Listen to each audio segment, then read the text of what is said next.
As if deporting good, hardworking immigrants wasn't enough. Revoking temporary protective status for 500,000 Venezuelans wasn't enough. This is a bad idea, this is a bad idea, this is a bad idea. Maybe R.F. Kennedy Jr. can fix that. But there's...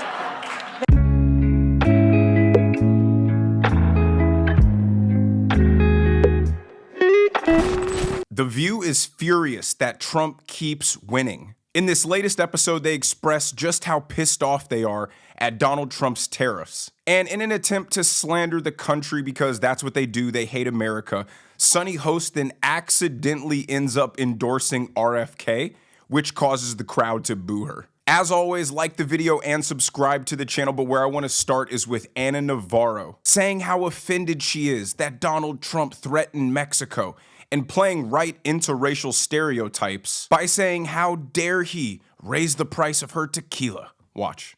These are the people who vote with us in the international organizations. These are the people who send soldiers to go to war with us when we are fighting, in the Middle East, when we're fighting any sort of war. Canada sends its soldiers. These are the people that have been by us time and time again, that send their pilots and their planes to help us put out our fires, literally and figuratively. These are our friends, and we are treating them like trash. We are bullying them. And, it's as if, I look at this thing in Mexico and I'm thinking, okay, as if deporting good, hardworking immigrants wasn't enough. As if emboldening the racial profiling and bigotry against Latinos wasn't enough. As if revoking temporary protective status for 500,000 Venezuelans wasn't enough. As if bullying Panama wasn't enough.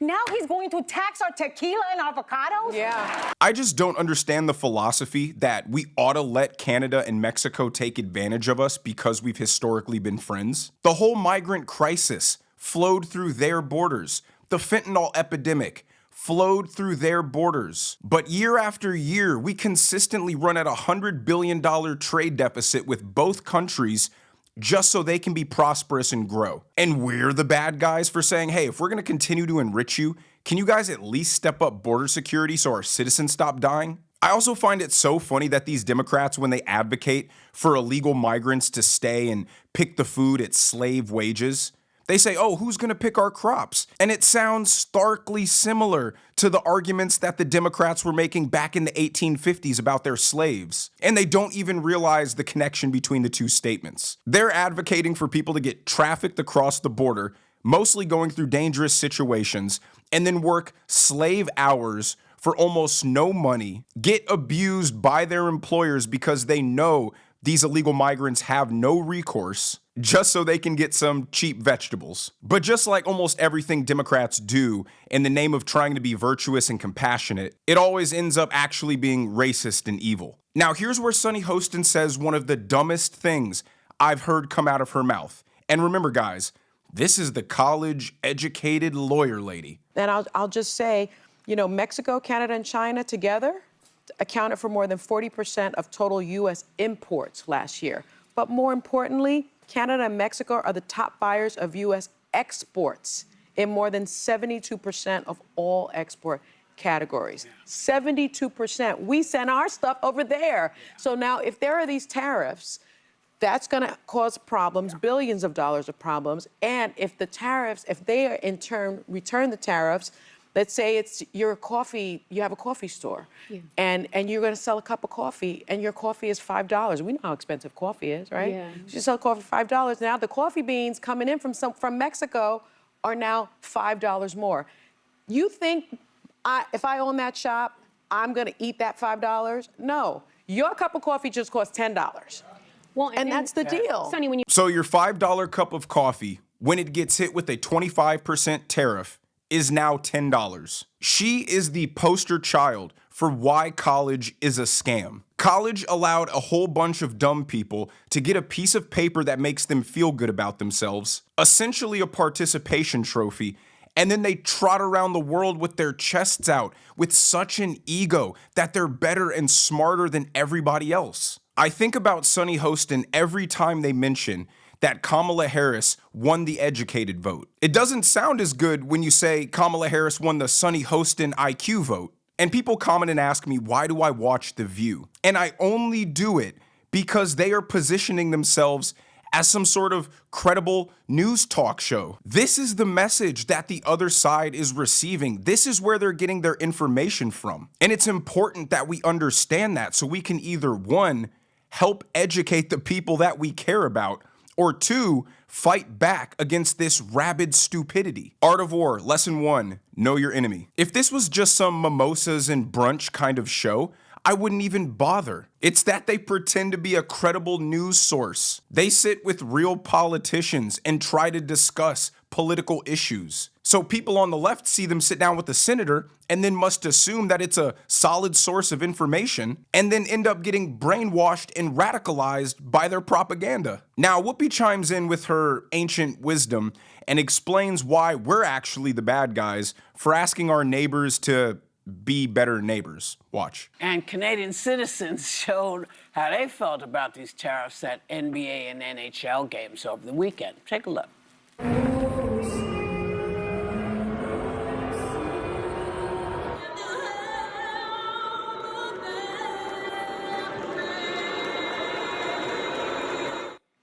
I've never seen anything like that in my life. Never. I'm sorry. And I have to say, even the conservative media is warning about the price Americans are going to pay for this. So, I mean, everybody's saying, hey, this is a bad idea, this is a bad idea, this is a bad idea.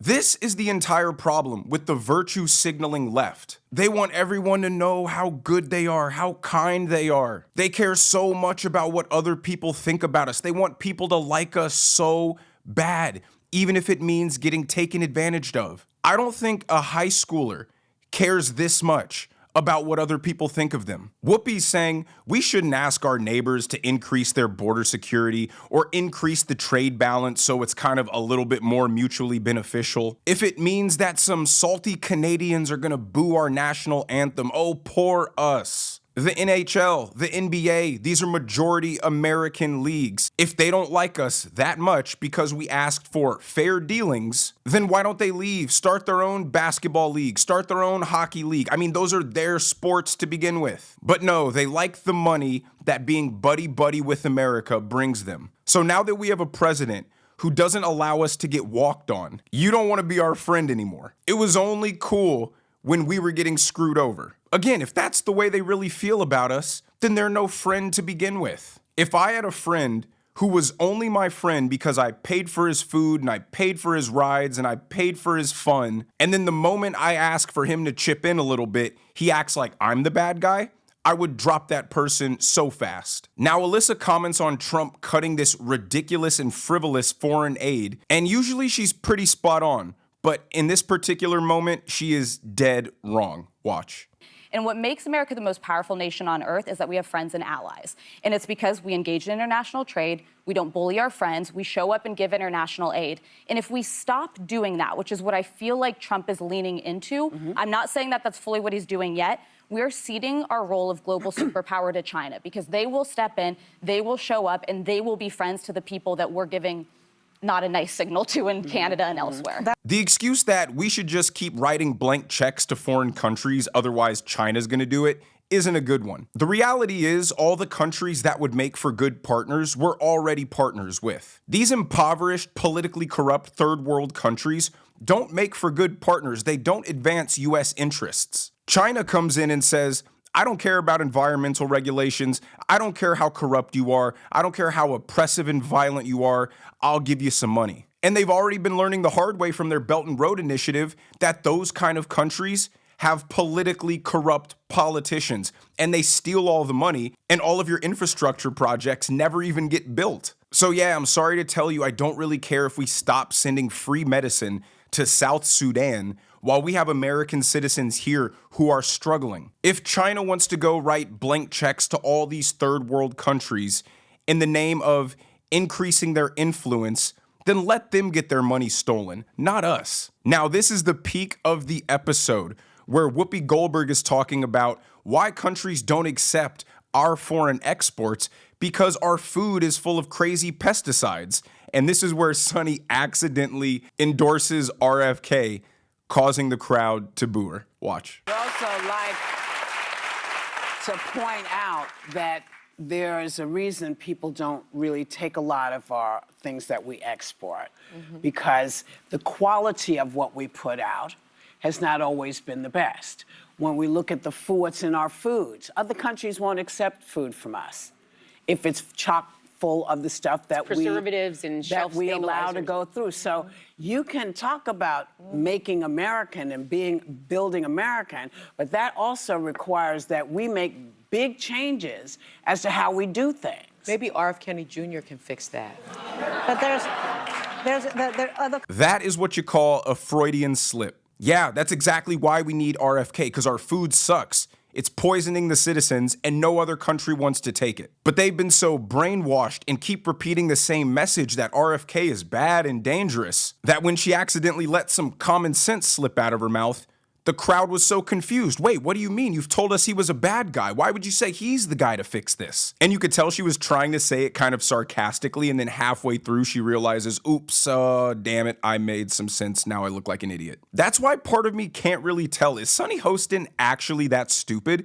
Or is it just performative? Let me know what you guys think down below, because some of the things she says, it's almost difficult to reach that level of stupidity. Now, the outrage over Trump winning is certainly not limited to The View. Here is Scott Jennings having to school a CNN panel on why Trump's tariff threats led to a huge win. Trump got rolled by both of these countries, and no one, least of all Trump, seems to have realized it.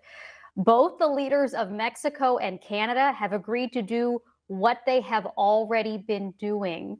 It's just that Trump didn't seem to know about it. Both Mexico and Canada have reached agreements today with Donald Trump to do what we want them to do, which is to put people and technology and resources at the border to stop the flow of people and drugs, illegal immigration, stem the tide. That is the whole point of this exercise, and that is apparently what is happening. And yes, there have been some troops there in Mexico. This is an agreement to do permanent deployment. And yes, some of this stuff in Canada was already announced, but now they were dragging their feet. Now their feet are held to the fire. They've got 30 days to really implement, and they can't pussyfoot around anymore. So the point of this exercise today, to me, had less to do with trade and more to do with saying to our neighbors, you need to be better neighbors. Like, the liberal media is in such denial that they're trying to run with, oh, Trump didn't get anything. These countries already promised to do this stuff. Mexico already had troops at the border. Well, did they actually? Or did they just tell the Biden White House that that's what they were doing? Because when they reported that in 2021, that was at the very height of the immigration crisis. So were those soldiers really there? And were they really doing their job? Or did they know that the United States had a weak, spineless president and they could just tell him some fluff and he would get off their back? And then Canada, oh, they already promised to spend some money. Trump didn't get anything new. I equate it to this kind of example. Your mom comes in and she asks you to clean your room. And you say, okay, Mom, I will. She comes back 2 hours later. It's still not clean. She says, can you clean your room? And you say, okay, yeah, I will. I promise. I promise.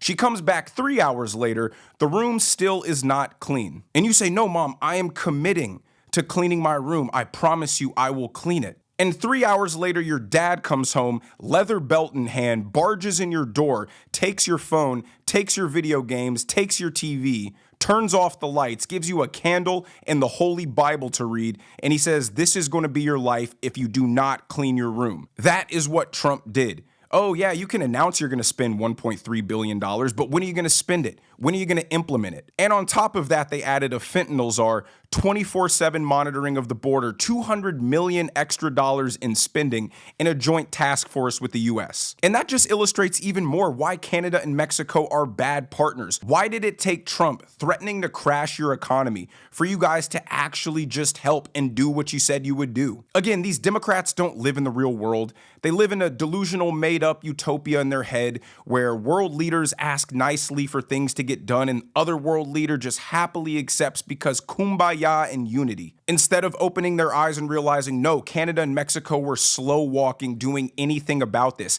And now Trump has held their feet to the fire and says, if you don't make some serious progress in the next 30 days, it's economy down the toilet time for you. And I guess I wish that he didn't have to do that. But if that's what our neighbors are forcing him to do, then so be it. It's America first. But let me know what you guys think down in the comments section below. If you enjoyed the video, make sure you hit that like button. Make sure you subscribe to the channel if you haven't already. Turn on those notification bells so you never miss a video. And I'll see you guys in the next one.